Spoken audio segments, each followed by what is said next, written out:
What's up, everybody? Welcome to GoJo with Mike Golic Jr. GoJo and Golic with Mike Golic Jr., Mike Golic Sr., and Jesse Cofield. Hanging out at the Boston Whatever. Listen, playing hurt this morning, Halloween last night. I didn't ask for any of this. We are brought to you by Wrangler, made for the ride of life. Save 15% on your first Wrangler.com order with promo code GOJO15. Got a great show for you guys. As always, make sure you download, subscribe, rate, review, leave us a 5-star rating, and check us out right here live Monday through Friday, 8 to 10 a.m. Eastern on DraftKingsNetwork.com, DraftKings YouTube, Samsung TV Plus, Roku, and more. We've got Matt Leinart, former Heisman Trophy winner, going to join us today. Ryan Fitzpatrick going to help get us ready for Thursday Night Football. But it is Wednesday, and that means we are very excited. Coming off Halloween, spooky season is over, November is here, and Charlotte Wilder is back for another Wilder Wednesday. Char, how we doing, bud? Oh, fantastic. The intros are always, I'm filled with warmth. I'm like, Wilder Wednesday, and I hear my name, and I'm like, the gang is back together again. So thrilled to be here, guys. Some big stuff happening in the sports world. I was going to say, we have a lot to get to this morning. Obviously, more World Series action. The College Football Playoff Committee's first round of rankings came out last night. Certainly want to get to that with everybody. Charlotte was a part of breaking and reporting some of the biggest news yesterday. The interview heard round the world between Marcus Jordan and Larsa Pippen over at Pablo Torre finds out. And so, Charlotte, we've got a full debrief coming on that. But my move to the West Coast has never felt more justified than it did last night, Dad, because while everybody else was slumbering, nestled into their beds, I was rolling back in post-West Coast trick-or-treating and opening up ESPN.com to see Josh McDaniels' face staring at me, wondering why it's all of a sudden reading at 1 o'clock in the morning Eastern, Josh McDaniels fired as the Las Vegas Raiders head coach. Dad, have you ever seen in your 20-plus years of doing this a shock drop in the middle of the night like this, firing an NFL head coach? Well, I mean, I'm sure it's happened. I find it hard to believe that this would be the first time, but I guess this totally wasn't unexpected. It was just a matter of when, not if, because you always ask the question, are you better off doing it during the season, waiting until after the season, doing it now, as we'll talk about. It opens you up to be able to start to look for another head coach. Even if he's employed somewhere else, then you have to backdoor that because it would be illegal. But it does free you up. But, I mean, it's not surprising after that last game when we talked about Jamari Gibbs outgaining the Raiders all by himself and just how bad. I've covered this team twice this year and look to do it again in 2 weeks because they did not flex the Jets-Raiders game. So I am covering that in 2 weeks for Westwood One on Sunday Night Football. Yeah, listen, the Raiders are always a story, and now what a storyline that we have with them, and probably a bad storyline for Mark Davis. As remember, he settled with John Gruden after the whole, email thing going on. He had signed the 10-year deal, so they settled on an amount. Now he's got over 4 years of paying Josh McDaniels as well, so that's a whole lot of money for nothing in return. It's been pretty brutal so far. Their GM, Dave Ziegler, was also let go. And so the Las Vegas Raiders will now be helmed by Antonio Pierce and general manager Champ Kelly as they march forward into this season. And Charlotte, you'd have to imagine this is going to be the last time that we see Josh McDaniels as a head coach in the NFL. The bites at the apple have all been sour for him at that spot. Are you excited for his inevitable reunion with the New England Patriots after this season if the offense continues to not work as well? Well, first of all, Mike, I like your optimistic thinking that it won't be this is his last go round at head coach, except the way the NFL works, he's going to be, he'll be in Charlotte in like 3 years. I think, yes, first of all, yes, please, Josh, go back to New England. They need some help. I do, though. I just keep coming back to the Belichick coaching tree. Like, it's cursed. If you work for Bill Belichick, when the New England Patriots were dynasty, you signed some deal with the devil that's like, I'm going to get a ring now. I might get a few. It's going to be worth it. I'm going to get to work with the greatest quarterback of all time. And then any professional experience will be very bad and I will fail. Because even the guys, Brian Dable right now with the Giants, we see how, that would be the closest thing to success from a Belichick former assistant that we've got right now. I mean, Joe Judge, Matt Patricia, I guess Vrabel's the one, but he was more of a player. Yeah. I don't know. It's just like there is something. It's almost like Bill doesn't really want people to succeed. He's like, I'll give you just enough so that you can get the job, and then I will not have told you what you actually need to know to win these games. I mean, listen, it's Bill O'Brien has been the most successful one, right? As we talked about, winning divisions. I will disagree with you, Charlotte. He will never be a head coach in the NFL again. There are even, and I know what you're saying in just wait a little bit, it'll happen again. But I think the game has changed too much over the years, and there are too many up and coming coordinators out there for anybody to say, wait, this guy lasted, 28 games with the Broncos, got fired in his second year with the Broncos, lasted 25 games with the Raiders with an anemic offense. I do not think, and some guys are just better as coordinators. I found this out when I talked to the late, great, I've talked about this. Why am I blanking on his, oh my gosh, that is horrible. My D coordinator in Philadelphia. Bud Carson, thank you very much.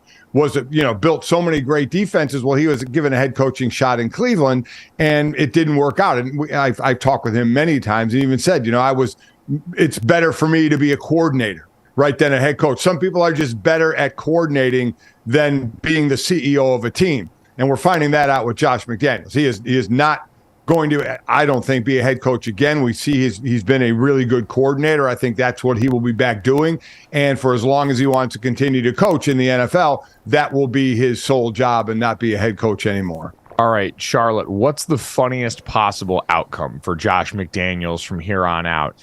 Is it, number one, New England Patriots offensive coordinator in 2024? Mm-hmm. Is it number two, Alabama analyst in 2024? Yeah. Nick Saban's School of Wayward Boys, to go through the rehabilitation process there and come out on the other side new? Or behind door number three, is it Josh McDaniels, University of Iowa offensive coordinator? Oh, wow. I mean, they're all, for the funniest one is definitely Iowa coordinator. But I'm going to up the ante here, Mike. It's not going to be Josh McDaniels, Patriots 2024 offensive coordinator. It's going to be Josh McDaniels and Bill O'Brien offensive coordinators 2024. No. That's the funniest to me. That's the funniest possible outcome. Wait, did you say co-offensive coordinators or co-defensive coordinators? Are we going to go full Bizarro like the Belichick did before? That would be having something. His former D coordinator and special teams coach offense. I feel like just to continue the bit, you've got to have Bill O'Brien and Josh McDaniels coach the Patriots defense and turn the offense over to Steve Belichick. Wait. I have another one for you guys. Josh McDaniels, Patriots special teams. Yes. Wow. All right. There we go. Be versatile, right? Be versatile. Right. Learn all the positions here. It's what a mess. His assistant coach Connor Stallions will be on staff. Plus, I wonder honestly, do you think Connor Stallions was a Patriots fan? Do you think in 2006 he was like, maybe this is how you play football? Yeah, I mean, I don't know how old Connor Stallions is at this point, but he feels like a guy that came up during that era and was highly motivated to pursue his passions based off what he saw from the premier NFL franchise at the time. So, Bill, Tom, Rob, I hope you're all happy with the world that you've created in college football right now with your shenanigans at the NFL level. The children were watching. So you're not trying. I wonder, do we think... Was there any conversations with Davante Adams and Mark Davis? Was there anything where, Davante Adams has been unbelievably, disenchanted with what's going on with the trade deadline coming up? And again, I have no idea. This is the fun of doing this. You can just speculate. Was there a thought of he wanted out of there? Was there a thought of Mark Davis saying, wait, we're going to change things. And oh, by the way, we'll change them right now to try and keep you happy. And there could very well be nothing because they don't have to trade him. They just keep him and bring in the next coach and however you're going to change this offense to make Davante Adams a big part of it. But you wonder, because we talk about player empowerment, especially in the NBA, if there was any kind of conversation with Mark Davis and Davante Adams at all.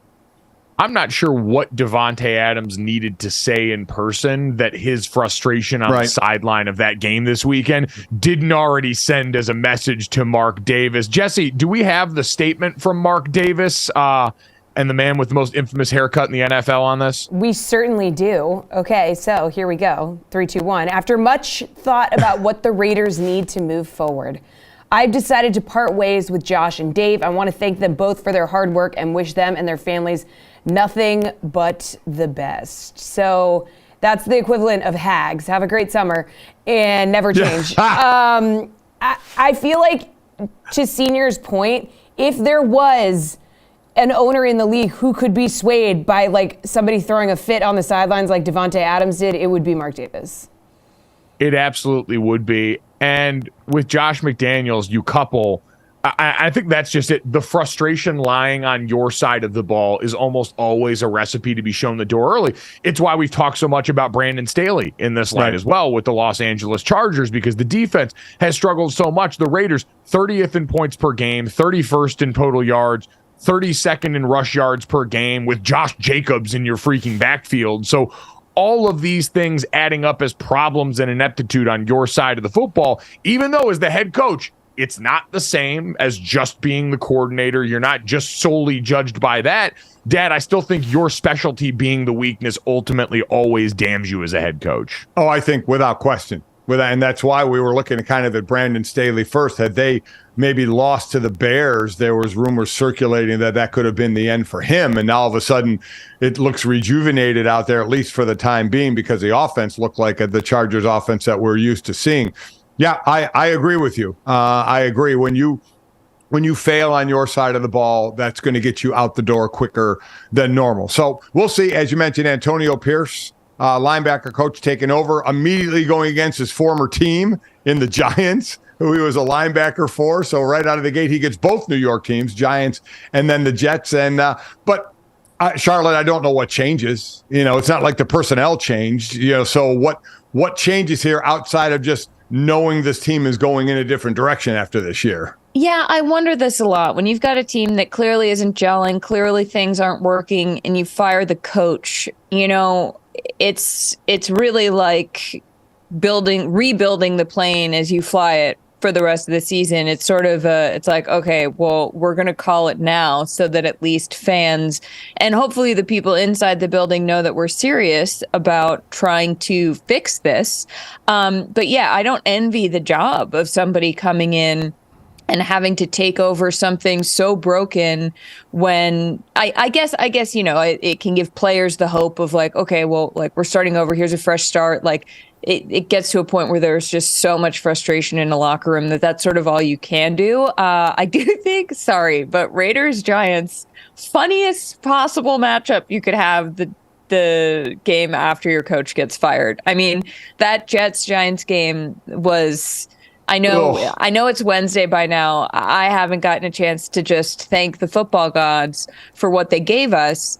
So maybe if they're, maybe the Raiders, and I say this as a Patriots fan, so everybody relax. There's a lot of bad football going on this year, but maybe of all the teams you could face as the Raiders, there's a chance of like, let's get a dub to start this thing off, guys. I do firmly believe, though, that you're right. There is a very real chance that they could go out there and get a win this weekend, especially depending on if Daniel Jones is ready to come back or not for the New York Giants. I know he's been cleared for contact and practice, but I still think that Jeff Saturday should get to coach this game. I feel that should be a rite of passage for every NFL team going through a coaching change. Jeff gets to coach just one. Wait, what is the Giants' third string quarterback's name? Tommy DeVito. Tommy DeVito. Okay, has anyone said this? Because I feel like the Giants just went to New Jersey, went to Teaneck, and were like, hey, they went into like some deli and they were like, oh my God, does anybody know anyone who used to play at like Don Bosco? And they're like, oh yeah, my nephew, Tony DeVito. And they're like, great. We need him, get him out there. And it's just my favorite thing that's happened in a long time. It's so like Tommy DeVito, that would be like getting, I'm not going to start making, but it's just like, it's like really good. It's really good. And I just want everybody to appreciate that it sounds like they just like found someone in New Jersey. 100%. They went man on the street quarterback edition and ended up giving him his moment in the sun. So we'll see if Tommy DeVito gets to reprise his role against this version of the Las Vegas Raiders. Josh McDaniels lost his job, not by his choice. Charlotte, I wanted to get your thoughts on this as we transition into the rest of the news the last few days. You host Oddball with Amin El Hassan, great basketball podcast that you can get every day but Monday as a part of the DraftKings Network and Meadowlark Media. And Charlotte, I'm sure you guys have had a lot to talk about, as James Harden gets to change his job by his own terms. He winds up with the Los Angeles Clippers now. I saw Nick Nurse yesterday, said that it wasn't some big cumbersome thing, tried to claim that it wasn't a huge distraction for them. But how relieved do you really think the 76ers are at this point? Oh my God, are you kidding me, Mike? Are you kidding me? This is a gift from heaven for them. The fact that this happened like 4 games into the season, thank God, because otherwise you're just dealing with the specter of James Harden. Is he going to play? Is he going to get on the team? And yes, please check out Oddball on YouTube also. And I wrote a Substack, thewilderthings.substack.com, about the actual, when you go back and look at the drama surrounding this James Harden situation, it is the best reality show on television. This goes back over a decade. This goes back to Harden 2009 in Oklahoma City with Russell Westbrook. Then in 2012, Harden goes to the Rockets with Daryl Morey. Daryl Morey, now the GM of the Sixers, who brought him there. This is also the 3rd team that Harden has forced his way out of since 2021. And he is now reunited with Russell Westbrook in Los Angeles. And you might remember that in 2019, they tried that. Harden was like, you have to trade for Russell Westbrook. And Morey was like, okay. They bring him in, lose in the Western Conference semifinals. I mean, like, this is like when in sports you want to think that the people in charge are making decisions and they know something more than you do and they're smarter than you are. But you're like, I said on Oddball, I'm like, this is a fool me 4 times situation. This is also like James Harden is the guy in a relationship where everything keeps not working out, and every relationship, it's awful. And you have to sit him down and be like, buddy, what is the one thing that these 4 relationships have in common? I think it might be you. And he's like, no. And you're like, and then the Clippers come along and they're like, we can fix him. And it's like, you can't. You probably can't. He's the guy that's been divorced 4 times and is looking around wondering why he's paying so much alimony. So, wait a minute.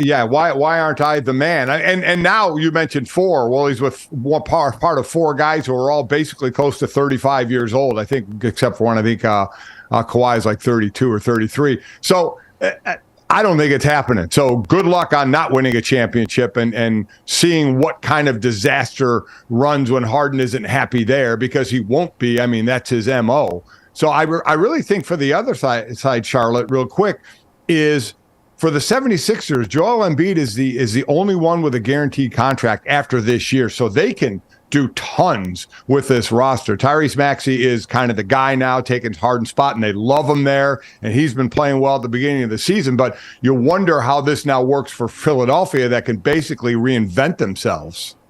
But they could reinvent themselves. There's also the whole, Embiid to New York conversation that I personally love. I think I would be shocked if that happens, just because I feel like if they can, first of all, you've got Maxey. Even Pat Bev, like, people have been loving Pat Bev there, and you can trade all of these pieces in and out. And if he goes to New York, he has to deal with the wonderful organization of James Dolan. So I see it more likely that Philly builds around him, and maybe it finally works. But who's to say? Well, I think it's important to keep in mind that as we factor the Knicks portion of this into the equation, we're going to be probably 4 years from that. You've got to make sure that Joel Embiid is well past his prime, but still a name that people know, so that then the Knicks can swing big, bring him in there while he's injured, missing more games during the season, and largely less effective. That is when he becomes ready to be the star of the Knicks' future in the present moment there. That is showbiz, baby. That's why you guys need to check out Oddball, and subscribe to the WilderThings.substack. Coming up next, though, the NFL trade deadline was giving yesterday. Who's going to play D-line for the Washington Commanders anymore? We try and sort through the wreckage next here on GoJo and Golic.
Welcome back to GoJo and Golic. The trade deadline has come and gone. Let's go over some of the more notable deals that got done yesterday. So Commanders traded both of their starting defensive ends, sending Chase Young to the San Francisco 49ers, Montez Sweat to the Bears. Vikings acquired Cardinals quarterback Josh Dobbs after that Kirk Cousins season-ending injury.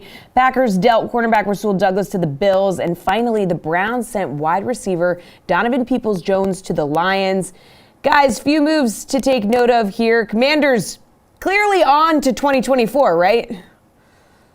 Yeah, it looks like whether you want to call it the tank or just an understanding of what was coming in the future, Dad, because for them, both their star pass rushers now in Chase Young and Montez Sweat calling different teams' homes, both of them were going to be up for new deals potentially next year and guys that weren't going to be on the team anymore. And so you saw the writing on the wall for a team that had really been sliding the last few games. But Dan, I don't know. I feel like both of these moves were received very differently, where Chase Young going to the 49ers, this defensive line rich program with a great D-line coach, and putting them opposite Nick Bosa, which is going to help anybody. And for only a third round pick, very well received, versus the Chicago Bears going and grabbing Montez Sweat, who you could have, they argued, had in free agency at the end of the year. You're going to have to re-sign him now to a big number anyway, because you've done this, and you gave up a second round pick for a guy that's 3 years older than Chase Young. I don't get the Sweat deal at all. I mean, I really don't. Chase Young,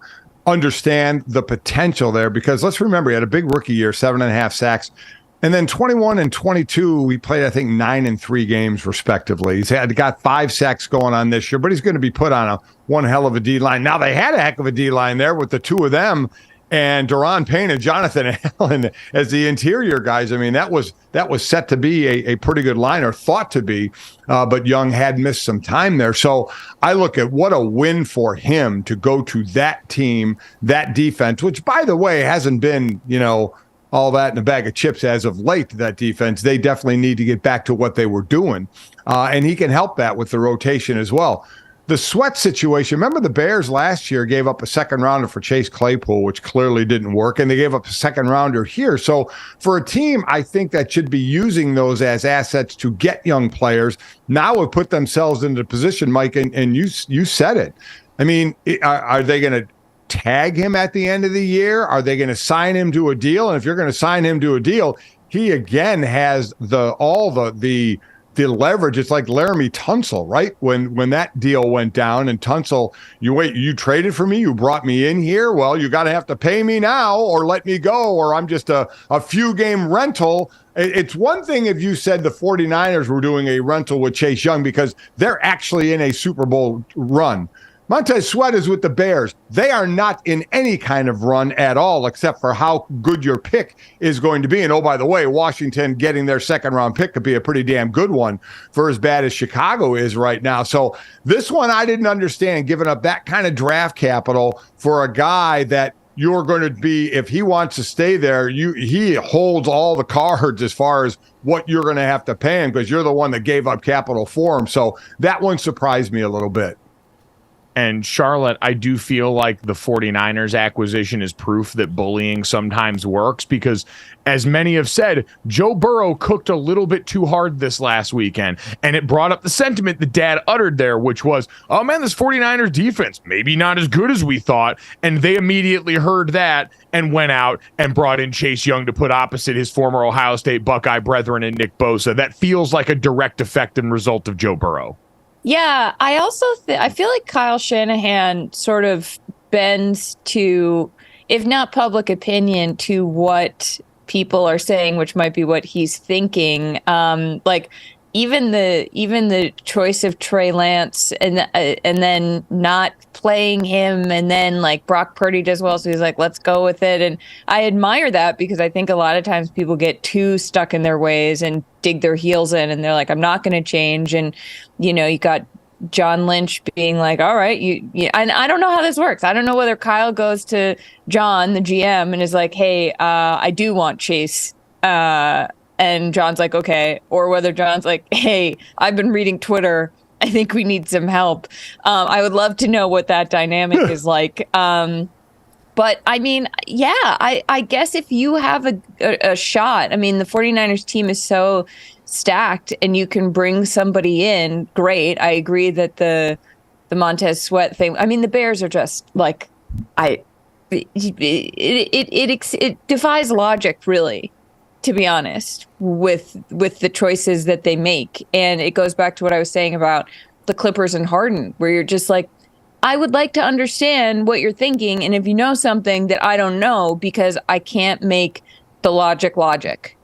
Well, and I think that's the thing from the outside looking in is we're looking for a straight path that a team is walking here. Are you a team that is fully invested in your future? We tend to work in binaries where it's, are you fully invested in your future, or are you a team that's in win now mode right now? When in actuality, most of the NFL does exist in this sort of gray area. The Chicago Bears do it with much more team history and interest because of who they are and the logo on the side of their helmet, and the fact that they've got a young quarterback that's exciting that we're still trying to figure out if he's good. But at this point, we're still trying to figure out if he's good. We're trying to figure out if they're going to be picking high in the next draft. We're trying to figure out if Matt Eberflus, their head coach, is even going to be the guy coaching Montez Sweat next year beyond this contract. And so, Dad, I think that's some of the struggle is I can't really see a coherent timeline for the Chicago Bears at this point. No. It seems like a choose-your-own-adventure story that's got every option on the table right now. Yeah, and like I said, last year you traded with using a second rounder. This time you trade a second rounder. Surprising to me. Now, quickly,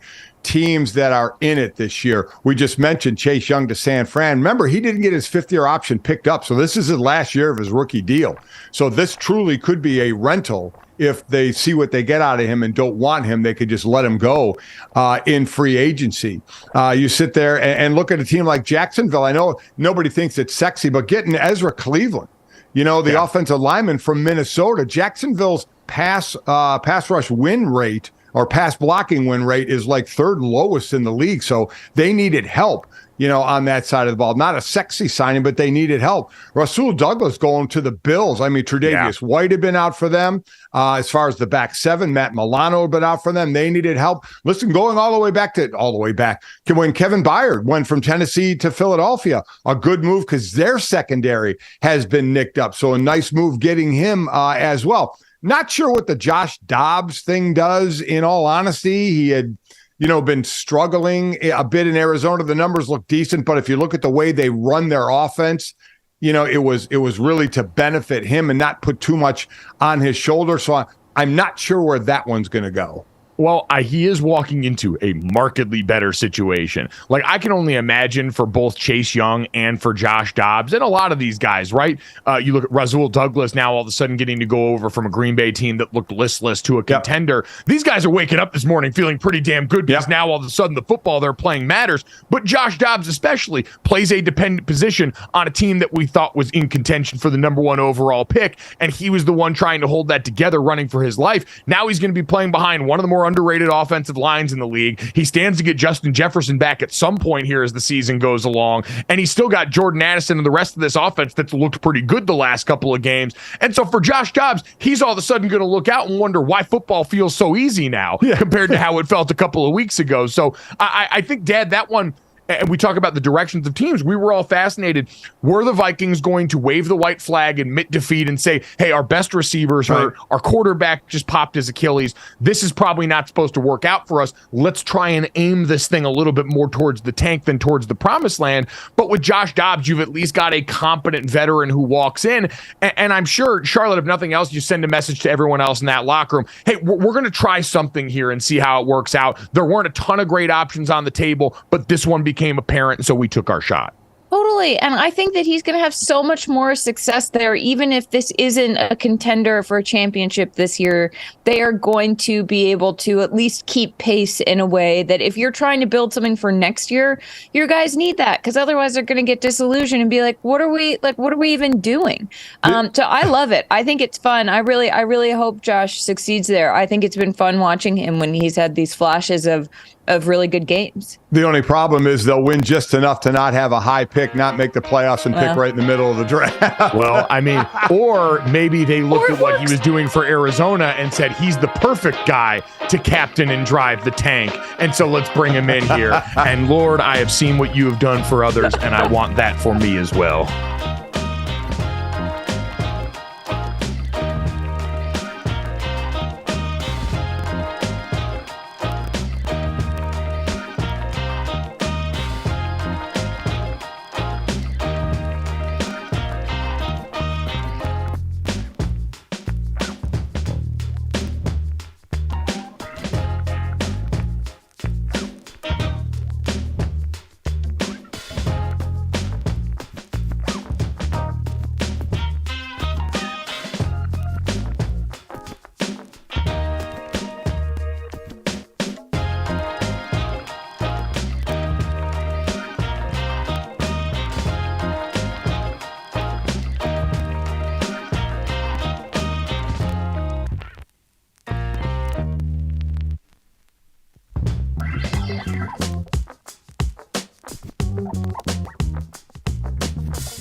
Welcome back to GoJo and Golic. The first college football playoff rankings were revealed last night. Here's how it shook out, guys, right here. As you can see, we got Ohio State at 1, Georgia at 2, Michigan at 3, and Florida State at 4.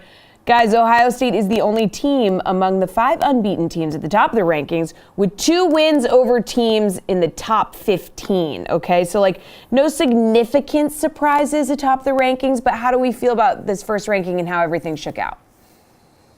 Well, yeah, we talked about this yesterday. Dad, how did you feel about this? I don't think Ohio State, listen, it's the first ranking. It doesn't really matter. To me, it was more who is just on the outside looking in, because if I'm going by who I think is by my eye test, and I know you have the different criteria to look at, I would almost put Ohio State 4th behind these other teams.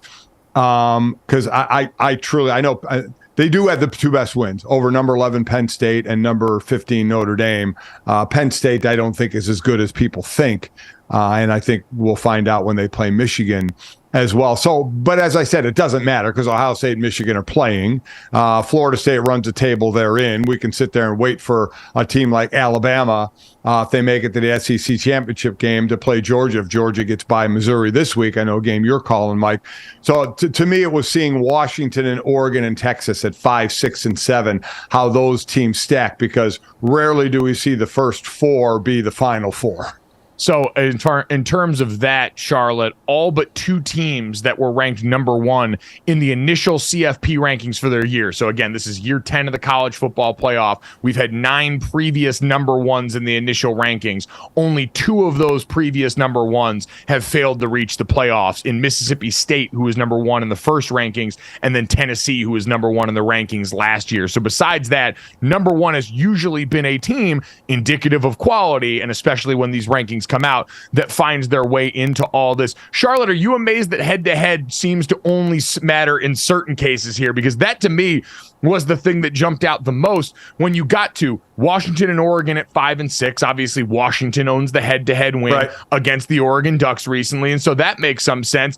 And number 7, Texas, over number 8, Alabama, obviously got the head-to-head win on the road in Tuscaloosa, but then staring up from number 9 at Texas is Oklahoma, who beat Texas not 3 games ago, and now apparently because they lost to Kansas has to stare up at them in this first ranking, because for them, head-to-head doesn't matter. Was that surprising at all to you, Charlotte? No, it's not surprising. Is it fair? Probably not. I think there's a lot of recency bias when we do these. I also think that a loss matters more than a win, and so they lose to Kansas. They are no longer, it doesn't matter who they beat, because this is what we've got sort of blinders on looking at this. I think that also for fans of these bigger programs, it can be like, well, but we're still, I know we lost that game 3 weeks ago, but we're still better because we beat these other teams. It's like the transitive property gets all, it's like if math didn't actually math, basically, is what these rankings are.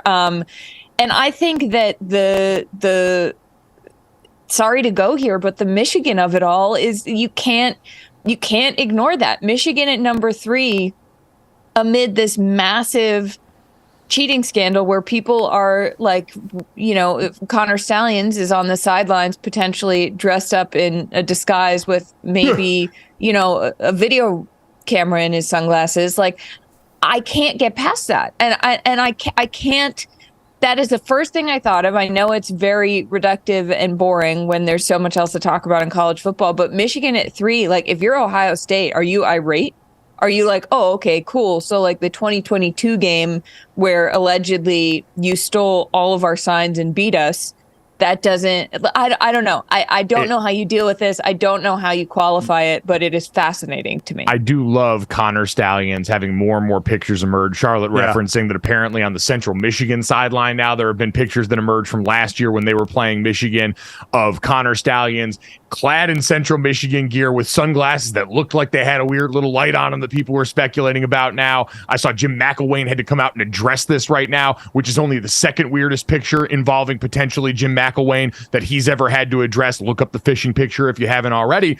But Charlotte, Boo Corrigan, who is the athletic director at NC State and is the College Football Playoff Committee chairperson, got asked about that last night and said we view this as an NCAA issue, not a CFP issue. And this is where college football's got this difficult balancing act. College football's championship is not governed by the NCAA. The CFP is its own separate entity, and they're not an entity that's going to investigate. They're not probing this situation in Michigan right now. So the only information they've got is the information that's being reported. Now, Ward Manuel, Michigan's athletic director, is on the college football playoff committee. He is one of the 13 members.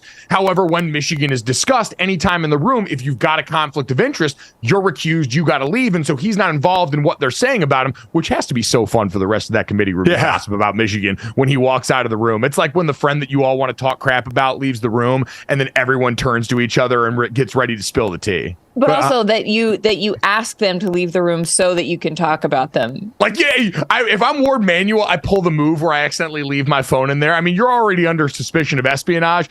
Leave your phone in there with the record on there and just see what everyone has to say. Lean in, buddy. Lean in. Either that or go way back in the day and walk out and then put the glass to the door and kind of listen in to hear what everybody's saying. That picture would be worth more than any Connor the Stallion picture. It would be awesome.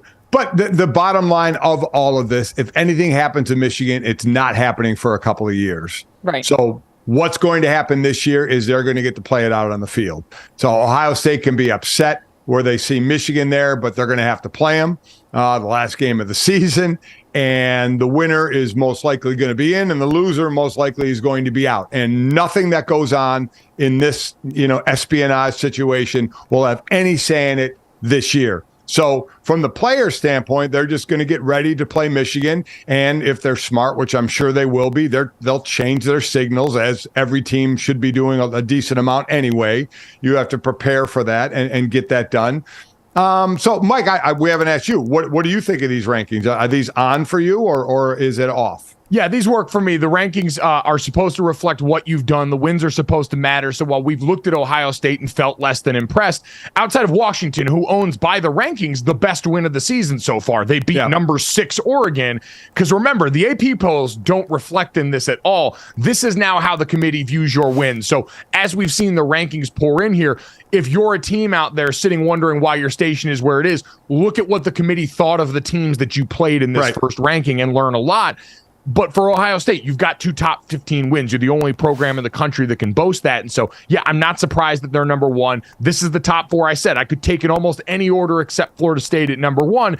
And that's what we got. Washington, Oregon being next there doesn't surprise me. I thought it was a miss not having Oklahoma ranked above Texas. That's just me. I think especially this early out, head-to-head should matter a little bit more. You've got common opponent, to Charlotte's point about bad transitive math. Texas whooped Kansas. Kansas beat Oklahoma. And so that other criteria can certainly tilt in favor of Texas with a little bit more recency, as can how Texas has played even without Quinn Ewers. But I don't think that should have been the be-all, end-all there. I think it's fascinating. Alabama, clearly within striking distance. Very clear path. Controlling your own destiny, I think, is a good way to frame a lot of the college football playoff discussion. And Alabama right now has a good amount of control over their own destiny. The most interesting team going all the way down, because remember, going back to year 1, the 16th ranked Ohio State Buckeyes ended up winning the national championship. They are the lowest ranking in the first ranking to ever make it to the college football playoff.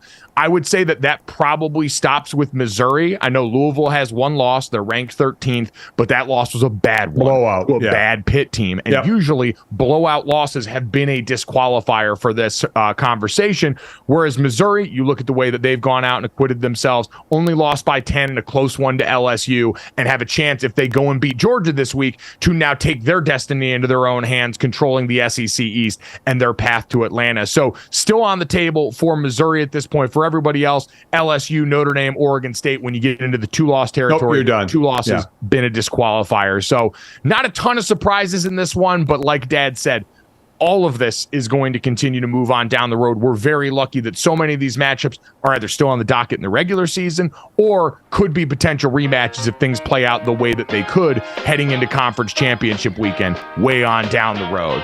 Whew. All right, glad we've gotten that out of the way, because coming up next, we got to get to the bottom of this Marcus Jordan, Larsa Pippen, and Michael Jordan, apparently a future best man at his old teammate's wife's wedding.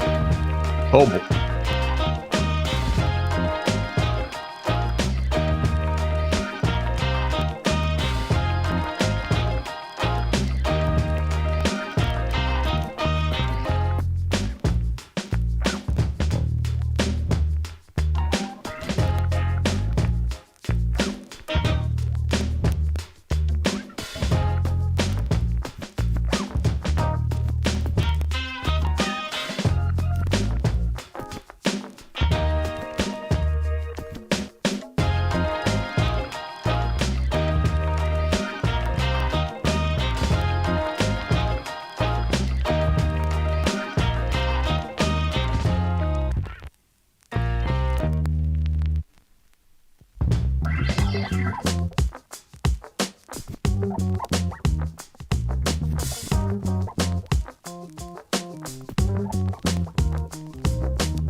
Welcome back to GoJo and Golic. It is the day after Halloween, and let me tell you, in the NBA, the costumes did not disappoint. Okay, so we had Giannis absolutely hulking out. We had him at his post-game presser just hulking out.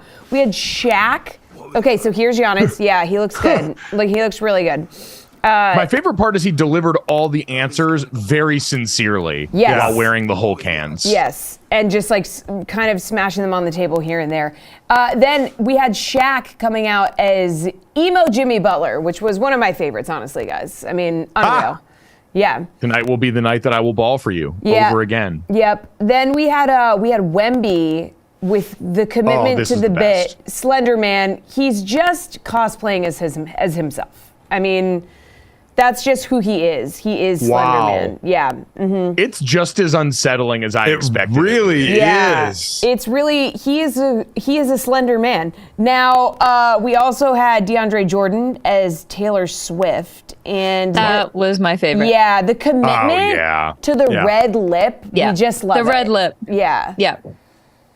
Yeah. Oh, wow. I didn't see that. Good for him. You know what? If you're going to go all the way. Yeah.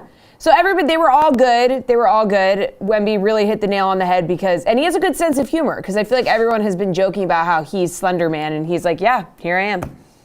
I do feel like this year, and I don't know for anyone that, I know, Jesse, you went out and took your daughter trick-or-treating last night. Dad, you guys had trick-or-treaters coming around. Charlotte, I'm sure it was the same for you. I was out doing some field research. I feel like Travis Kelce and Taylor Swift, probably one of the most oft-used costumes this season. Yep. Seemed like a slam dunk for a lot of people, so it was nice to see that in action. Yeah, go ahead. Yeah, I was going to say, we didn't see a lot of that here in South Bend. Oh. I think the minute that Mitt Romney and his wife did it was when I was like, maybe we're done. Maybe we're done here. We probably should quit after that. Yeah. So thanks for ruining all the fun for us, Romneys. We really appreciate it. Oh, that's funny. Lots of great costumes out there, but maybe no wilder moment than what we saw yesterday before any of the costumes got donned and the candy got handed out. Charlotte, I've been so excited to talk to you about this since Jump. So yesterday on Pablo Torre Finds Out, which is a great podcast that you guys should all check out. Pablo's done a phenomenal job with that since the Jump. And yesterday might have been the crown jewel, not only for Pablo, but Charlotte, I feel like all of your training culminated in a moment yesterday where you and Pablo got a chance to sit down and talk to Marcus Jordan, son of Michael Jordan, and Larsa Pippen, the ex-wife of Michael Jordan's former backcourt mate, Scottie Pippen, who are now set to be married. Larsa Pippen, the also Real Housewife star, getting ready to marry Michael Jordan's former teammates, or Scottie Pippen's former teammate's son. You guys got to sit down and talk with them about all of this. Walk us through this. We saw that Marcus wants his dad to be the best man at the wedding, which I have to imagine would be weird as all hell. What was the strangest moment of that conversation for you yesterday? Honestly, when they signed on to the Zoom and there they were, and I was like, because we had listened to their whole podcast. They have like a 15-episode podcast called Separation Anxiety about how they can't bear to be apart. And talking about their relationship, but also sort of not talking about it. Like, our takeaway from this was that they really didn't get they didn't get as messy as I wanted them to. And I told them that. And Larsa was like, I have no interest in, this is my life, but I don't want to light anybody else up if they don't ask to be lit up. And I'm like, well, you're sort of lighting up your ex-husband just by the nature of what you're doing. But she, I was shocked that I came away believing they're in love. I really think that, I don't know. It's a very confusing situation, Mike, but we had listened to their whole podcast. And so when they signed on, it was like being inside the podcast. And we had also already recorded the segment where we talked about listening to the podcast. And all of a sudden, I felt bad about some of the things I had said about listening to their podcast when they're sitting in front of me. And we told them that at the end of the interview. We were like, you've been delightful. I'm really sorry that you're going to hear the things we said before. But also, it's sort of valid based on what you guys did on your podcast. So the whole thing is just like surreal, really. It was surreal. It's the troubling nature, Dad, of... And I mean, we all work in a public medium, Dad, your whole life and our whole lives have basically been made public in a certain way. But this particular romantic life from a person who is already a reality star with a person who's related to the most famous basketball player of all time does feel like an extra layer of the onion. And I do believe there's like a 17-year age difference, I think, with the two of them. So for someone like me and maybe others out there, Charlotte, that don't follow this as closely, I know of the situation, but I haven't listened to podcasts about it, of how in depth. How are relationships here with the ancillary people? Obviously, the Scottie Pippens and the Michael Jordans of the world. Well, that was one of the real most shocking thing to me was when Larsa said, if Michael didn't approve, we wouldn't be together. Really? Which is fascinating because when asked when he was in France over the summer, someone yelled, do you approve of your son dating Larsa Pippen? And he said no. And he sort of laughed when he said it. And Marcus was like, to me, that was just that's our relationship. My dad makes fun of me and we trash talk and that's how it is. And so I saw it and I knew he was just kidding. And he was like, and he texted me and he was like, hey, this just happened. And I'm also like, who's a reliable narrator here? Like, did he actually text you? Because and Marcus was like, Larsa was really upset. And Larsa's sitting there being like, yeah, that was bad. Like, that didn't feel good. And I asked him, I was like, is any part of this, like, was the danger of this and the sort of forbiddenness of this enticing to you? Like, is this part of why this happened? And they were both like, no, absolutely not. Like, Larsa said, she was like, if Michael had really not approved of this, we would not be together. And they were like, our families are both supportive of this, so we're going for it. And there's a lot to unpack there, right? And it also, like, they never say Scotty's name. Like, she always says my ex. Oh, really? So they just completely put him off to the side. Yeah, and who knows? Like I said, too, on the podcast before we brought them in, I was like, who knows what that relationship was like? She said it was only good, but you never know. So there's so many layers here and so many things that they aren't saying, and yet they have a podcast that is very public that it gets a little convoluted and I asked them, I was like, why aren't you guys messier? So I guess I'm just like, I'm still a little confused by what the end goal. It's like they want the attention economy. They want to be famous. They want all the things that comes with that, but they don't want to divulge enough to really keep people hooked. They sort of want it both ways, which I think is fascinating. I think they're going to be hooked enough on name value alone. And I feel like at some point we've seen Scottie Pippen do the book tour before. I think he was also slinging a whiskey for a while. Yeah. Like, I'd imagine we're going to hear from Scottie on this, and that's going to reignite an entire other version of this news cycle, Dad. You know, a couple things. Trying to date someone or be with someone 17 years younger sounds exhausting. Sounds like I would need a nap all the time. And asking, like, or getting permission, or does the father approve, I think has basically just been a formality. You do that just out of being nice. I mean, if Chris's father didn't approve, I still would have married Chris. You would try and repair the relationship, or whatever it is, you try and make it better, especially with her dad, who was a tough man. But I'm kind of surprised they said if Michael didn't approve that they wouldn't be going through with this. I mean, one's 32, one's 49. I mean, these are adults here. I was surprised too. And it also made me wonder how valid that was. But I think the fact that she said it, which was so surprising, made me think it was true. That was sort of the theme of this whole thing. I was like, I don't know what's happening here, but I believe you guys. And like, Mazel Tov, I hope you're very happy together. Yeah, this is, to Dad's point about dating someone much younger than you, this is sort of the inverse of the famous Solomon, Missouri thread after Del Curry and his wife separated about you don't want to be out here anymore. Yes. It actually feels like Larsa very much wants to be out here. Wow. And that she very much is going to be in the group chat, very much knows what a charcoal smoothie tastes like, all of the things in here. So if you missed it, check out Charlotte and Pablo did phenomenal work talking to Marcus Jordan and Larsa Pippen. Check out Oddball wherever you get your podcast with Charlotte and Amin El Hassan. Charlotte, always great to have you here, buddy. We really appreciate it. You guys are the best. Thank you so much.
Welcome back to GoJo and Golic. This weekend, we have got a head-to-head matchup between ranked Pac-12 rivals, both trying to make headway here in the conference championship picture. We got number 5, undefeated Washington travels to number 24, 2-loss USC on Saturday. Trojans, 3-point underdog at home to the Huskies.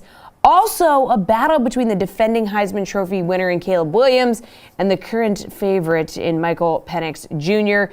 So to help us break this one down in all things Pac-12, frankly, Golic Sr. caught up with another former USC Heisman winner, Matt Leinart. Joining us now, Matt Leinart from Big Noon Kickoff on Fox, and here to talk about Coke Zero Sugar as well. Matt, appreciate the time. Thanks for having me, man. Good to see you.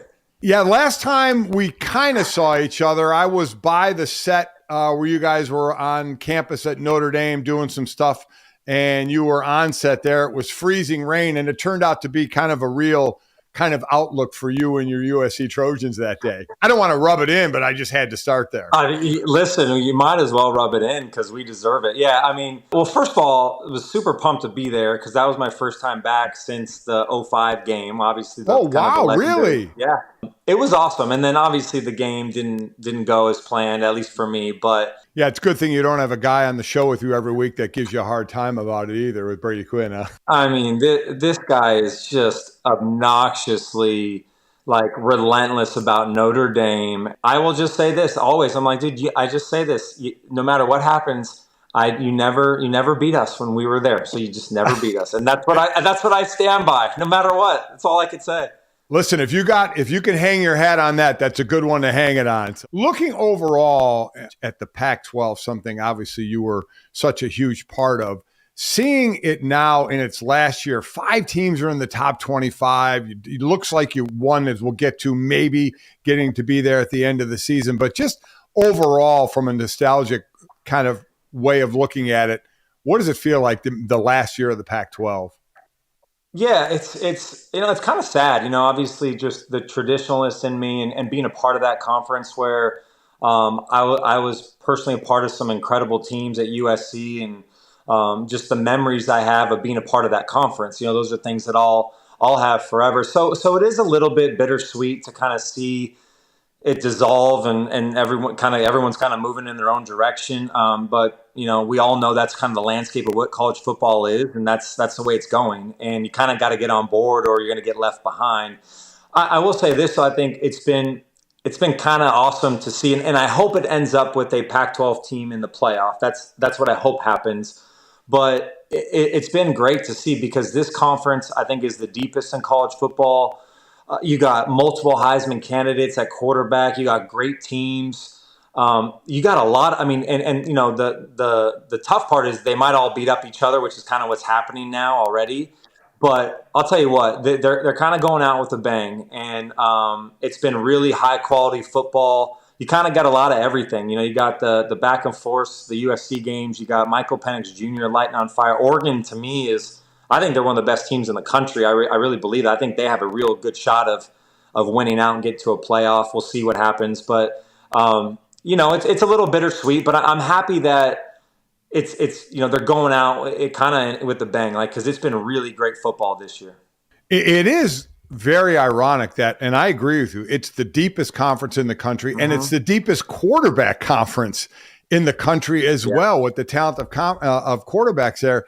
And it's gonna be defunct after this year. It kind of blows my mind. So along those lines, you just said it about Oregon, so I guess that's where you're going to go. In your mind, who is the best team in the Pac-12? Yeah, I think it's Oregon, and I don't want to say I don't think it's close because I think it is, and I know they lost to Washington, but as far as the most complete and kind of they're hitting their stride. I mean, that win against Utah was really – Utah's tough. And I don't think this is the same type of Utah team, but they've been kind of the standard the last couple of years. And they have all the pieces. I get to see a lot of teams in the Big Ten, national, Michigan, Ohio State, see some Texas. I've seen Texas.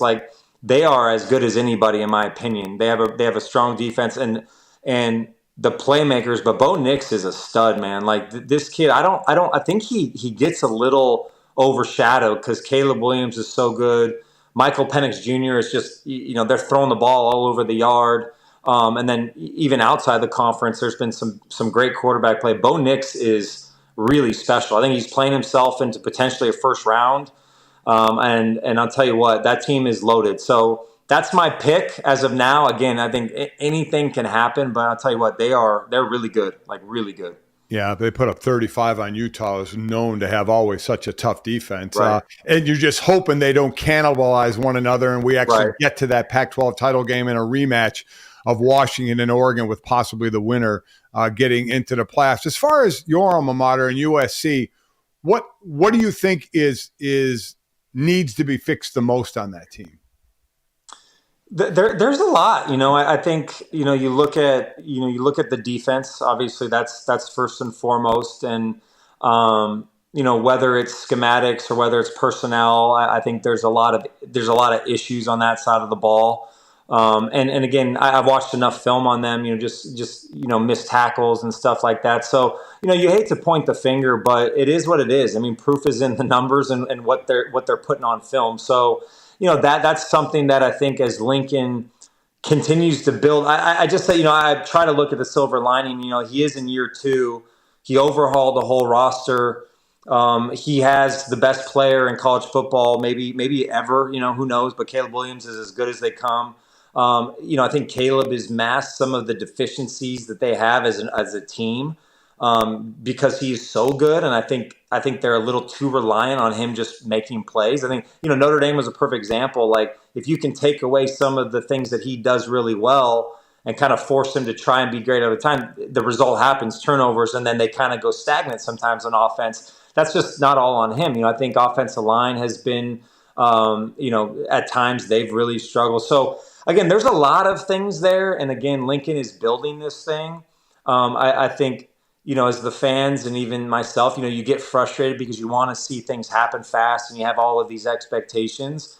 I do think that we, including myself, need to kind of sit back and let this kind of, build itself out. But certainly if they're going to compete, and if they're going to compete in the Big Ten in a year, they have to get better in a lot of areas. And that starts with recruiting, and then you can attack the transfer portal. But if not, the Big Ten is no joke. They could get beat up out there if they don't get better in a lot of these, especially up front. That's the big thing. That's the difference, is, SEC, some of the Big Ten play, you got to be really good up front on both lines.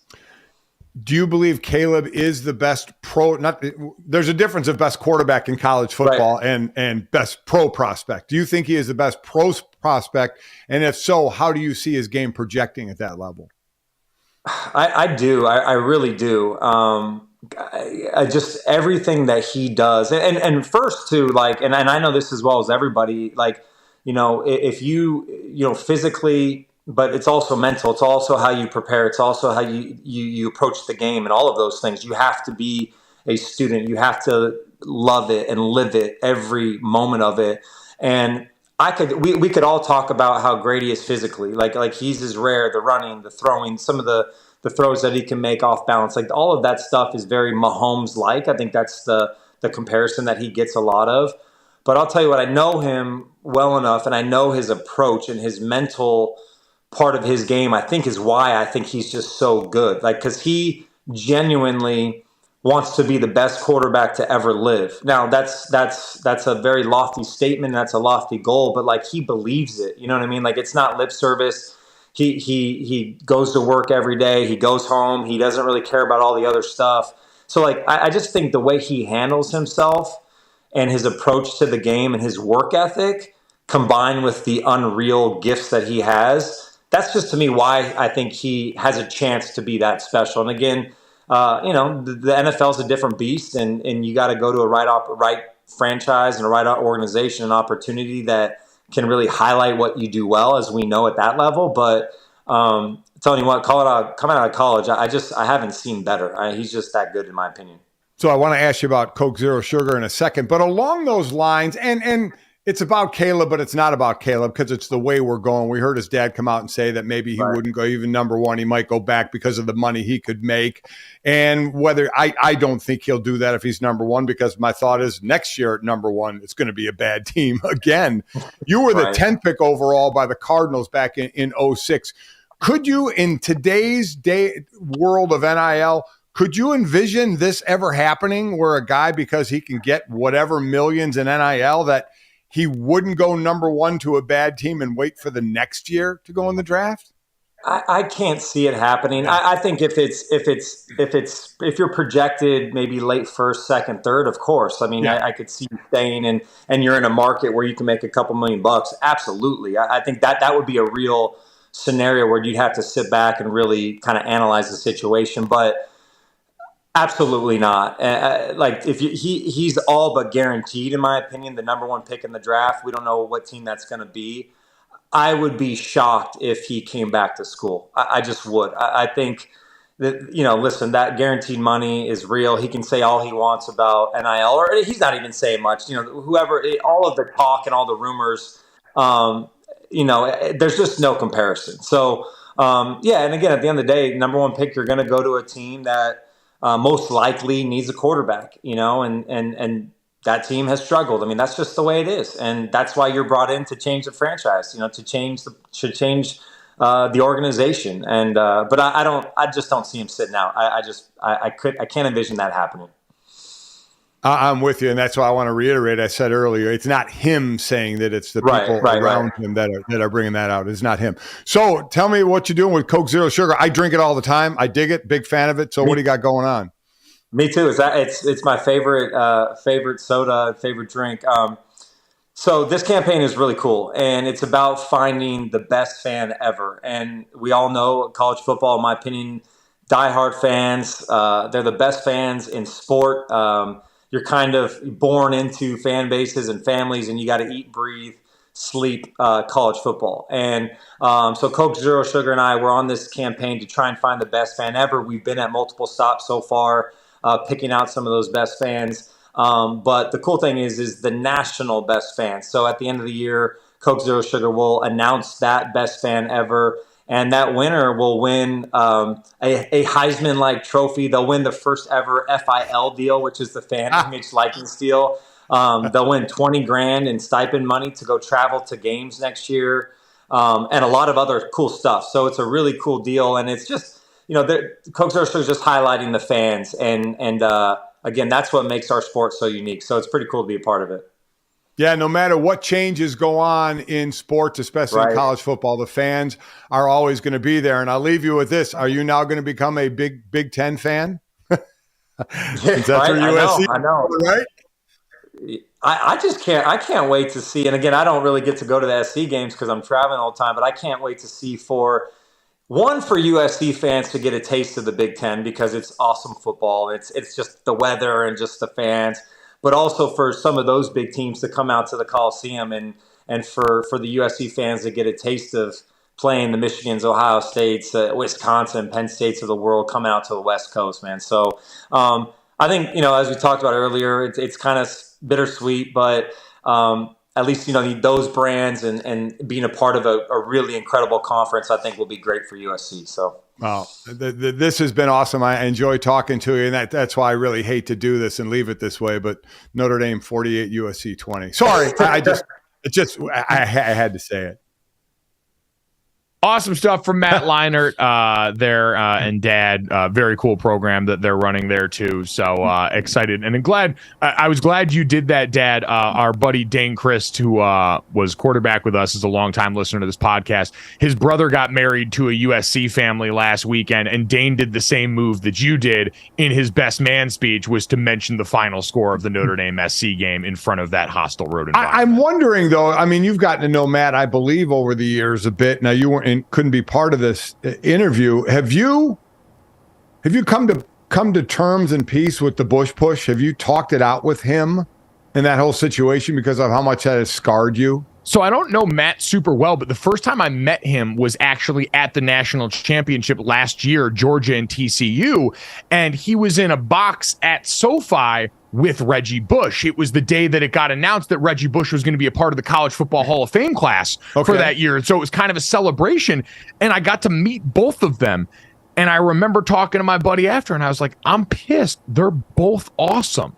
Like Matt Leinart is everything you would expect the cool USC quarterback to be, with all the magnetism, all of the charisma, rallying people together. And I'm like, I can't even hate these guys anymore. They gave me the worst moment of fandom in my childhood. And yet here I am wondering, man, I hope I get to hang out with these guys again. So no, we didn't have to talk it out because they immediately disarmed me with their charm. So you wanted to hate them. You were so going badly in fully wanting to hate them. Yeah.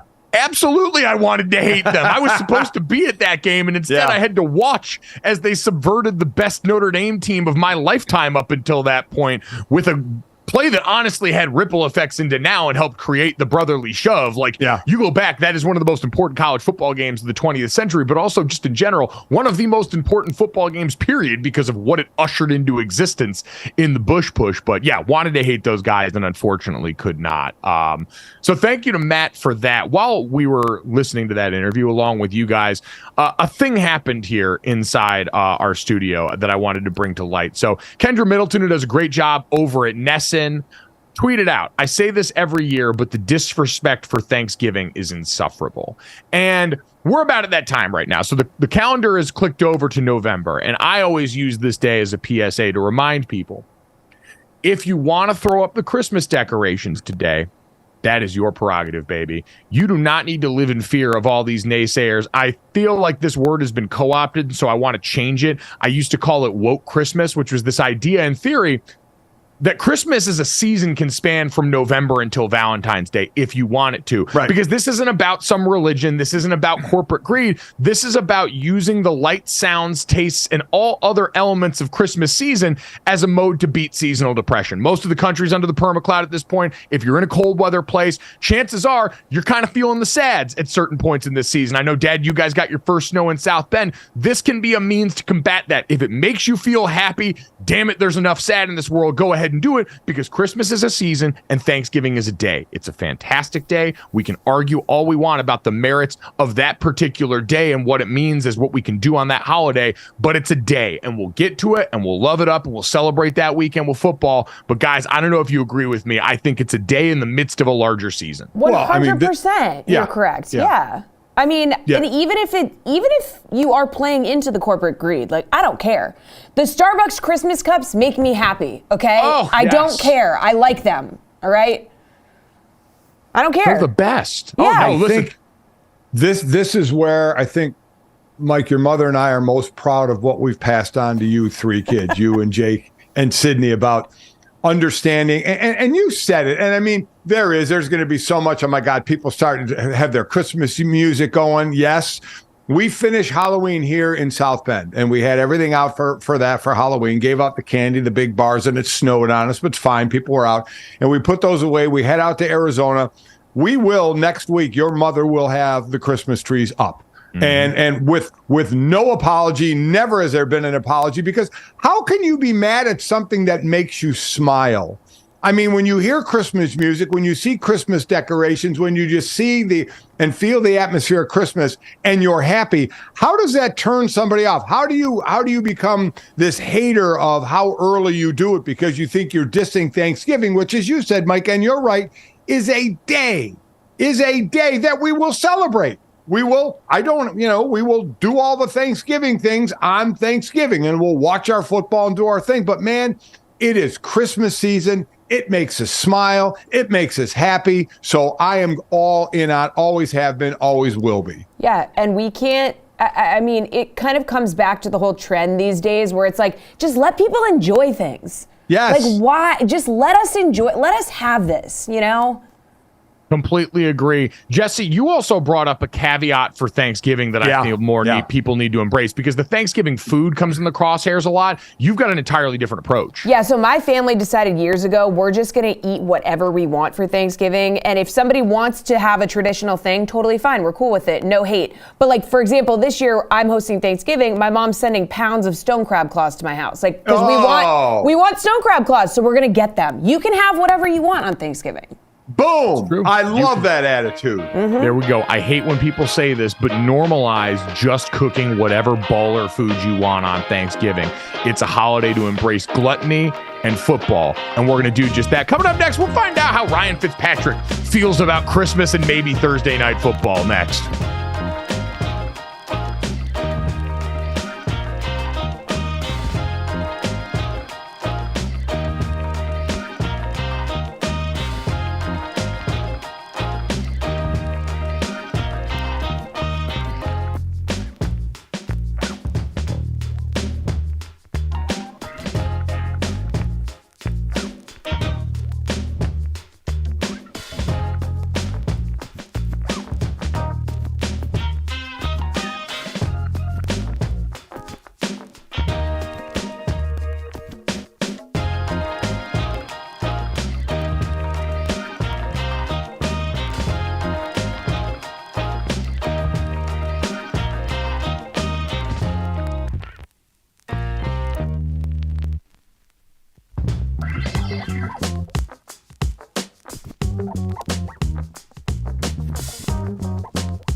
Welcome back to GoJo and Golic. Mike Golic Jr., Mike Golic Sr., and Jesse Cofield. And very excited now to be joined by Ryan Fitzpatrick, former NFL quarterback, one of the great hosts of the NFL on Prime that you guys see every Thursday night, getting you ready for the big game of the week here. And as we found out in the lead up to this, apparently Halloween connoisseur here. Ryan, how you doing this morning? Doing great, guys. The Halloween hangover, not from the beer, but just from the candy and the high of the haunted house that we put together at our house. All right. So, well, for my son, Mike, it is an actual hangover because he was out drinking wine and such. But so fill us in on it because I love this. I love when people dive right into this. You make your house a haunted house. Yeah. So we put black tarps over the front porch, and then they had to walk through there. My age range, I've got 16 to 4. So we've now got the 16-year-old who doesn't want to go trick-or-treating, the 14-year-old who this year was a full convert to worker of the haunted house. And then everybody else kind of goes out and does their thing with mom. But we've got the jump scares. We've got different scenes with aliens and toxic waste, a lot of black lights. It's pretty fun. Is this something that you change up the themes of every year, or do you have tried and true staples of the haunted house and the Fitzpatrick house? Yeah, so the toxic waste is a staple, and I just take like the insulation spray and then we do neon colors with it. Last year it got a little over the top. I got a shipment of 8 mannequins that came to the house and my wife is shaking her head. What she didn't know was the next day there were 8 more coming. So these mannequins are like, 6 foot to 6'2", which my oldest son is now 6'3", and so he fits perfectly. And we dress him the same as some of the mannequins, and then he comes out and scares people. But it was a lot of fun. We've got a system, the red, yellow, green system. Red, hey, don't scare them; they're little kids. Yellow, okay, let's do a little scare, and then the green means go. Let's get these people. That's what I was going to ask you, because I would imagine that with the age range, there maybe were some complaints of saying, my 3-year-old is now traumatized and can't sleep ever again. Well, yeah. Has this been a trial and error thing over the years? How long have you done this? And was there a bad learning experience where you realized we need to put this system in place? Yes, we've learned from example. But this is something, depending on where we've lived, in Tennessee, we had a crawl space under our house where we were able to make it a haunted house. That's kind of where it started. So that was 2013. But yeah, we've been a traveling circus, and we've taken this Halloween show on the road for sure. But I had to buy a shed last year to fit all of the crap just to throw it in. But you know what? The mannequins, they also serve when we have to overseed our backyard, which is what you do in Arizona in the wintertime. Yep. You got to keep those birds away. And so I just have the mannequins out there standing like this, and the birds don't mess with my grass seed.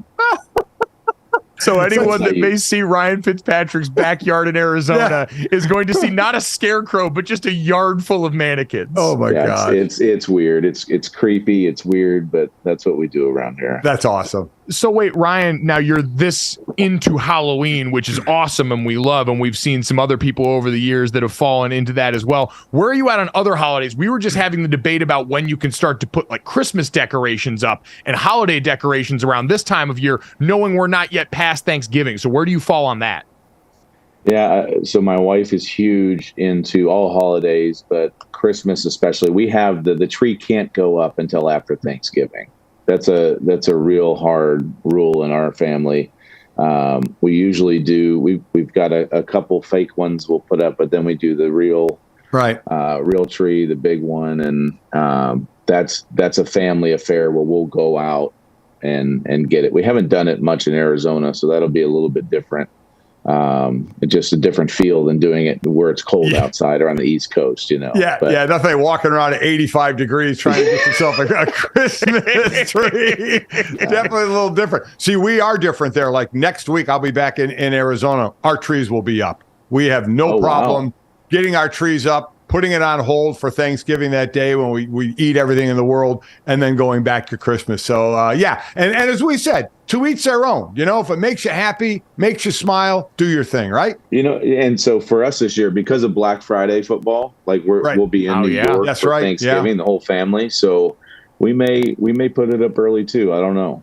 We'll have to check it out. But I'm kind of a hard not until after Thanksgiving guy. So A very traditional man. We appreciate that about our friend Ryan Fitzpatrick. Ryan, in the midst of all that, you did mention you have the Black Friday football game this year. You guys have Thursday night football coming up, and Titans Steelers to some people might not seem like the sexiest matchup, but we do have this Will Levis infusion of quarterbacking going on right now. What did you make of the first start from the rookie out of Kentucky? It was unbelievable. So I think probably for that whole organization, it was so refreshing. They had Tannehill had 2 touchdown passes on the year, and Derrick Henry had 1, and he goes out and throws 4 in his first game. But DeAndre Hopkins getting loose downfield. I think the biggest thing, and playing quarterback in the NFL is hard, and so he had a lot of great play action down the field shots. There were a couple, one on a 3rd and 3 that he hits, but the guy's out of bounds. Another one of his guys tight end drops.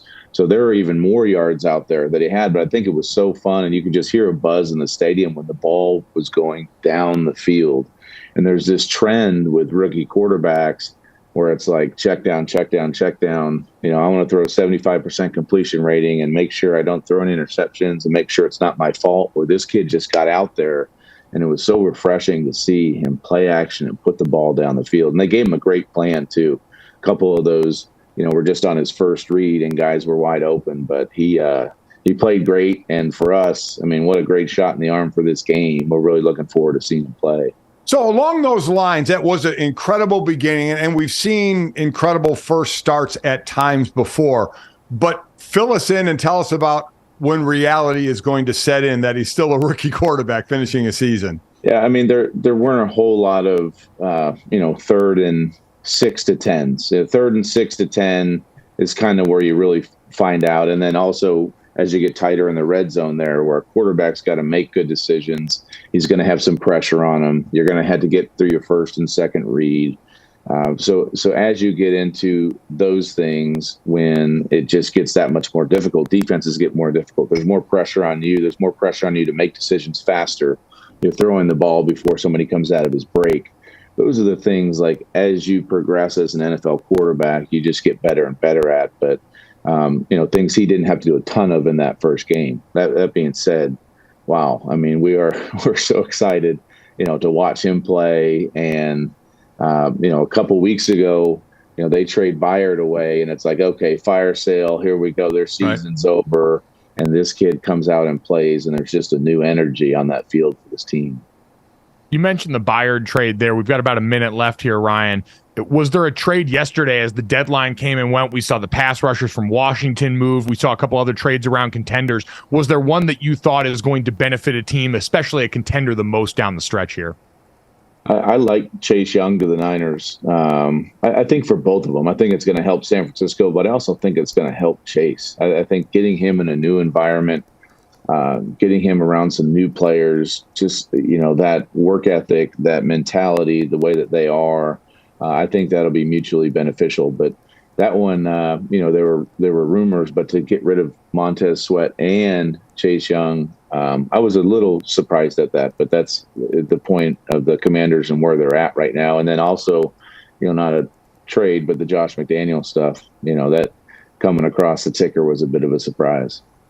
Yeah, the Pacific time zone getting a real big win there as everybody in the East Coast was asleep, waking up like, what did the Raiders do last night? Yeah, I was still scaring kids at that point, That is awesome. Had to take off the mask for a second, shut down the lights, honey. We got to go to work here. We got to go to work. Ryan, we appreciate the time, man. Thank you so much. Hopefully we'll get to talk to you again soon. Good luck cleaning up all the remnants of the haunted house out there. See you guys. Thank you. Thanks, Ryan. Mike, it's reminiscent of Jason Fitz, right? Doesn't the mannequins? He does the mannequins, right? That terrifying. Mannequins scare the hell out of me. Absolutely scare the hell out of me. No, that was the more I think about it, we saw the pictures of Victor Wembanyama dressed as Slender Man, and that's really what freaked me out. Is he just looked like a 7'4" mannequin? That's exactly right. And you were wondering where the stilts were, but he didn't have any because he's freaking 7'4". Yeah, didn't need stilts. None required there. Coming up next, the Rangers on the cusp of glory. We'll see how they got it done next on GoJo Golic.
Welcome back to GoJo and Golic. We got to check in on the World Series here. So last night in Game 4, we had a good one. Rangers defeated the D-backs 11-7. And prior to the game, guys, the Rangers got some really bad news. So Max Scherzer, 3-time Cy Young Award winner, lined up to perhaps pitch in a Game 7 here.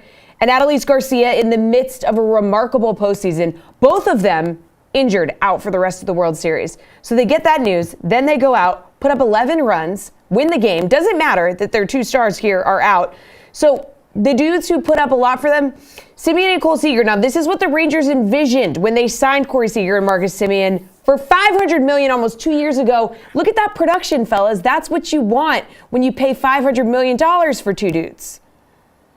Yeah, and 10 runs before the third inning was even over. They came out in a full lather. Now, they said Adolis Garcia actually addressed the team in the locker room before the game, and a lot of them contribute and attribute that hot start to him getting the boys fired up. They said he was really vulnerable in that moment because you do get these awful news. We've seen he's been a spark for them this entire run. You can go all the way back to the pivotal moment of him getting hit in the Astros game and the benches clearing brawl brawl in quotes that ensued. Yeah, exactly. But he's meant a lot to that team, and he's been a huge source of offense for that team. And so for them to go out there and find that in his absence, Dad, and now be one game away from the first World Series in franchise history, really impressive response from that team after that bad news, which is hard to do. Yeah, it really was, man. Again, your 1-2 hitters going 4 for 10 with 7 RBI. It's just amazing. It was interesting with Arizona pulling Mantiply, their starting pitcher, 1 strikeout into the second inning, and then Castro comes in and just gets dealt on. We know they use a lot of pitchers. The bullpen had been good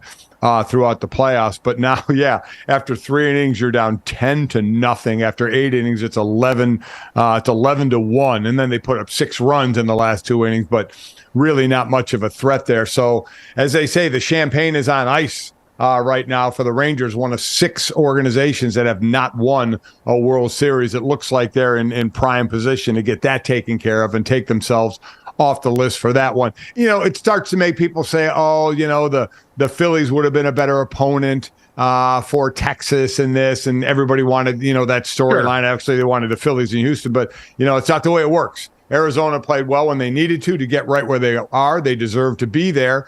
And unfortunately, it's not, unless the Diamondbacks can make really some kind of incredible run here, it's not going to be a very, very interesting on-the-field World Series. Yeah, this doesn't need to be one of these things where we use it as an indictment of the process and how we got here and the postseason format where we're going to flash the ratings for this. I've already seen, I know the Game 1 ratings were not great for the World Series, and I'm sure the others have reflected that right now. But at some point, sports does need to be a competition. And I get in baseball, it is weird. Like, if you wanted to tell me you wanted to revisit some of the baseball stuff because it's not a system that rewards the team that was the best all season long because you've got so many games, I get all the complications from that. But I feel like baseball fans have kind of made that exception much the same way that fans of like college basketball accept the fact that, you've got a really exciting tournament that's almost never going to crown just the flat out best team in college basketball because large sample sizes that lead to single elimination tournament is not a math problem that yields a consistent answer. But I think this is one of those things. It just happens. I feel for the Diamondbacks fans who had to be sitting there shell-shocked at Chase Field last night, wondering where it all went so wrong there. They've got an exciting young team. There's a lot for them to still be thrilled about going towards the future. But, Dad, sitting there expecting your team to try and climb back into the World Series and seeing them get shelled that early while you're trying to manufacture some energy in that home crowd is a tough road to toe. Yeah, it's just tough to come back from. And congrats, baseball, we know, is so many stats in this. They're the first team in World Series history to score 5 or more runs in consecutive innings within a single game.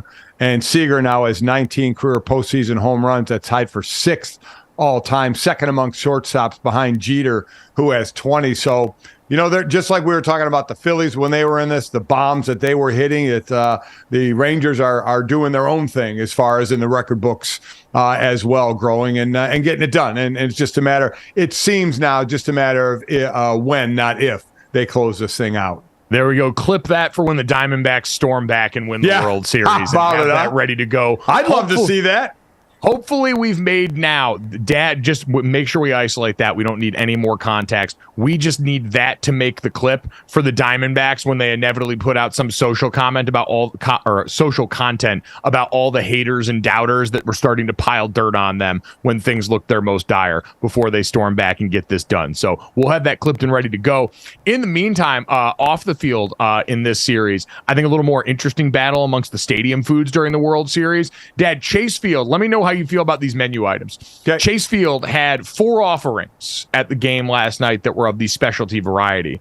They had the pork belly banh mi dog, the Cajun shrimp fries, tenderloin steak nachos, and the millionaire steak sandwich for the people eating at home there. There was also, I believe, an apple pie chimichanga available there as well. So you've got that on one side. Give me the middle. So give me the middle 2 of those. Say the middle 2 again. So you want the Cajun shrimp fries and the tenderloin steak nachos. Yes, that's where I think I'm going there. Yeah, that sounds real. And, of course, that dessert. Yes, absolutely. So all that plays for me, not as big on the apple pie front, so you could probably save that for somebody else. I don't like fruit pie. I like dessert pie, and that is my prerogative. For the Rangers side, Dad, their success should be no surprise to anybody.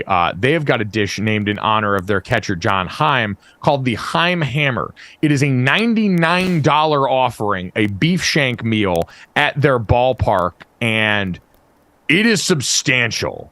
You get it. They usually shave it off the bone. Oh, for you. my You get the bone. gosh. And you get to enjoy all of that goodness. I saw Alex Curry and Ben Verlander from the Flippin' Bats podcast go and taste test this. And Ben said, you could charge $199 for this, and I would probably pay for it. It is that good. Wait, how big? Does it say how many ounces it is? How big it is? I didn't see that. It says that it can feed, it's expected to feed 6 to 8 people. Well, that's we know what it that's says. no shot. That's 2 Golics. Challenge accepted, But it comes with tortillas, salsa, cilantro, onions. So the idea is you sit there and it's the meat's falling off the bone and you make little little tacos. Oh, yeah. Wow. Is $99, like I understand stadium food is generally pretty expensive unless you're going to places like Atlanta or you're going to Augusta and watching the Masters. But is 99 too steep to put in a ballpark? Not if you're splitting it between a group of people. That's exactly. If you're splitting it and, it's supply and demand. People demand and then you supply it. The thing to me is I can see that being served in like the suites, but if you're in the stands, where are you? Are you just setting that tray on your knees? I mean, how are you dealing with that monstrous hunk of meat, if you're just in the stands there? Yeah, it seems like you got to get a tray for that. And I'm sure as they give it out, it seems like a tray comes with that. You might have to stand somewhere. So you've got to make plans. And I feel like you got to also do your scouting report going into this and know I'm going to order we're going to order the beef shank tonight. Right. So we probably need to make sure that we've got a place to lay this down, because if not, you're going to find trouble. Yeah, and it's Hurtado Barbecue. So this guy has restaurants in Arlington and Fort Worth, and this is the first year he has like a permanent stand inside the stadium. And I guess he has like beef shank ribs and all this stuff, and the lines have been insane for his stand. Good for him. Yeah. Good for him. All I know is when we end up down there at some point, we got to go to that place. Yeah, the 2 of you can split that easy. Take that down. Easy. And you know what? Based on what we talked about before, bring on over the beef shank for Thanksgiving. You don't got to go ham and turkey if you don't want to here. Right. Why not a beef shank? We did Thanksgiving with my family 4 years ago, and we were in Austin, Texas, and we did Terry Black's barbecue. We just did straight up barbecue. It was amazing. Let me ask you quickly, Jesse, have you ever had like friends over for Thanksgiving who weren't part of the family that didn't know about this and were stunned that there was like no turkey? We haven't had extras at our Thanksgiving yet, but I am hosting a Friendsgiving this year, and I may just, freak everyone out and not serve without Thanksgiving telling them. food. Yeah. Wow. Surprise. Yeah. Might have to do it. Surprise, I made you a meal with infinitely better food than you're used to at any given Thanksgiving. And I love Thanksgiving food. I have a great time with it. I obviously think turkey is like 6th down on the list of things that people look forward to. But there is better food out there, to Jesse's point. And so shock dropping that on your friends, that just makes you a hero. And I'm not afraid to use that word. Coming up next, let's get to an unlikely animal friendship that made its way to the ice yesterday.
Welcome back to GoJo Golic. Mike Golic Jr., Mike Golic Sr., Jesse Cofield here. We're going to finish it off the way we always do.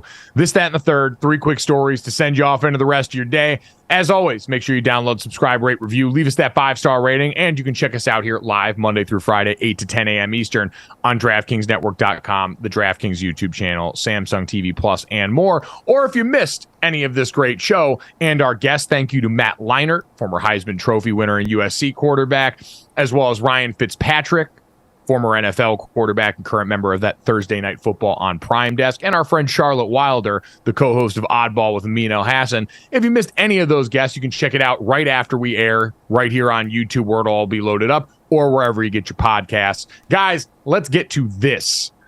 This is something we all could have seen coming. Joel Embiid the other night, in the midst of a raucous victory, authored the WWE celebration, a bunch of pelvic thrusts, the likes of which we've usually seen in the NFL field that we know can get you fined. It's the Suck It celebration made famous by Generation X, and the NBA fined him money for that, which then the WWE, because they don't miss opportunities to market, promptly invited him to join them at their next WrestleMania event, which apparently Joel Embiid kind of scared everybody with the reply saying he didn't think he was going to be in Philadelphia at that point. Yeah. NFL. So I don't know how you guys received that, Dad, but I'm sure Philly always at this point walking around on eggshells with him after the whole Harden thing. Without question. But this is the second time he's got fined for that, right? This time $35K, did it against the Nets last year and got fined 20, or in January got fined 25,000. And yeah, the tweet from WrestleMania, hey Joel, I know a place where you can do that all day and everyone will love it. WrestleMania 40 is right there in Philly.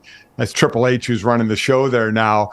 But yes, and then everybody will concentrate on, I'm not sure I'll be in Philly part of that from Embiid. These players and what they can do on social media, man, the greatest of being, when they're mad at their team, they scrubbed everything from their team. There's no association with that team anymore. What's going to happen? It is amazing how the control players have now. Yeah, I wonder what he was talking about then. They're going to have away games. That's what he was saying. I think he was just saying, we have away games. I'm not going to be. Well, WrestleMania 40 is supposed to be in April of 2024, so it would be still, I guess, in the NBA. But why did he hashtag NFL there? I don't know. Yeah, that's confusing. That I don't know if it's in April. To go with NBA? I'm assuming you're right, Jesse, that yes, they should be in the middle of more high leverage basketball at that point and be good to go, but the NFL hashtag threw me off. Pablo Torre finds out. We need you guys to get on top of that. Get to the bottom of this. Yep. But if there's one thing that's been made clear across sports leagues is if you're out here simulating sex they're going to find you, and they're going to make sure that these kids don't have to watch that monstrosity going on. I kid. Because they won't see it anywhere else. That's for sure. Nowhere else are they sold sex during the body of a sporting event in America in 2023. Or that any button happens. you click on your computer. So no worries there. What are you talking about? Anyway, Jesse, let's get to that. We've been waiting a couple of days to get to this now, finally, and our man Gritty made it happen and broke the curse in Philadelphia. A headline I didn't think I would be reading, I didn't have this on my bingo card, is Gritty holds up emotional support alligator Wally during Flyers game. So I don't know if you guys remember, this gator was denied entry into a Phillies game like a couple months ago, and now the gator came to the Flyers game and was welcomed with open arms, and it's Gritty like bobbing up and down with the gator that has me weak. It has me weak. It's incredible. It looks like such a cute gator is smiling. Is this like a teacup gator? Why is it so small?